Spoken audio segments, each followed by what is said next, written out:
बंधुगण सुभद्रा योजना आसला नुआ खबर आसला बिग अपडेट आसी तो जो अपडेट आसी तो सुभद्रा योजना मिल जाऊँगी 15,000 टंका। तो क्यों मैंने पाइबे 15,000 टंका संपूर्ण आलोचना करवा वीडियो रे। तो पूर्व आपड़ जब प्रथम टाइम भी आम चैनल को आसछंती तो प्रथम सब्सक्राइब कर दिंतु और पाखे नोटिफिकेशन बेल को क्लिक कर दिंतु कहीं आम जो नुआ वीडियो अपलोड करूँ आपण पाखे नोटिफिकेशन पहुँच सर्वप्रथम।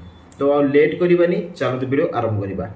तो जानी कि सुभद्रा योजना जमी सेकेंड किस्ती मिलवाक जाऊँगी मार्च 8 तारिख में आउ जो मैंने प्रथम किस्ती वंचित अच्छा 1,70,000 महिला को मार्च 6 रे टंका मिल प्रथम किस्ती। तो मार्च 8 रे 1 कोटी लोक को 1 कोटी महिला को सुभद्रा योजना द्वितीय किस्ती एकाके मिल।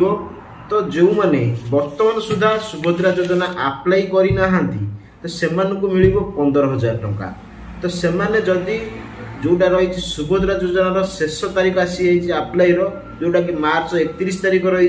तो यही वर्ष मार्च 31 तारीख सुभद्रा योजना अप्लाई शेष तारीख। जदि भी आप अप्लाई करना सुभद्रा योजना तो आज ही जल्दी जाइए अप्लाई कर दिंतु मार्च 31 भितर अप्लाई करूँ। तो आपड़ मार्च 31 भितर सुभद्रा योजना अप्लाई कर तो आपड़ जो नेक्स्ट किस्ती पाइबे जो थर्ड किस्ती आसो से आपको एकाके 3टा किस्ती आसो माने 15,000 टंका आपन अकाउंट को आसो जोटा कि राखी पूर्णिम थर्ड किस्ती दिज्व। तो यही वर्ष तो आप 3टा किस्ती पाइबे। तो यही सुभद्रा योजना लाटेस्ट अपडेट थिला। जदि आप चिन्ह परिचय आप संपर्क किए अप्लाई करना सुभद्रा योजना निश्चित ये खबर T message T video T share करूँ जनातु कि सुभद्रा योजनार शेष तारीख हूँ मार्च 31 तारीख। तो मार्च 31 तारीख भितर से अप्लाई करदे सुभद्रा योजना एक गणना पाइबे 3टा किस्ती 15,000 टंका। तो वीडियो टी भल लगे गोटे लाइक करूँ कमेंट करूँ चैनल को नुआ आसते सब्सक्राइब कर नोटिफिकेशन बेल को क्लिक कर दिंतु।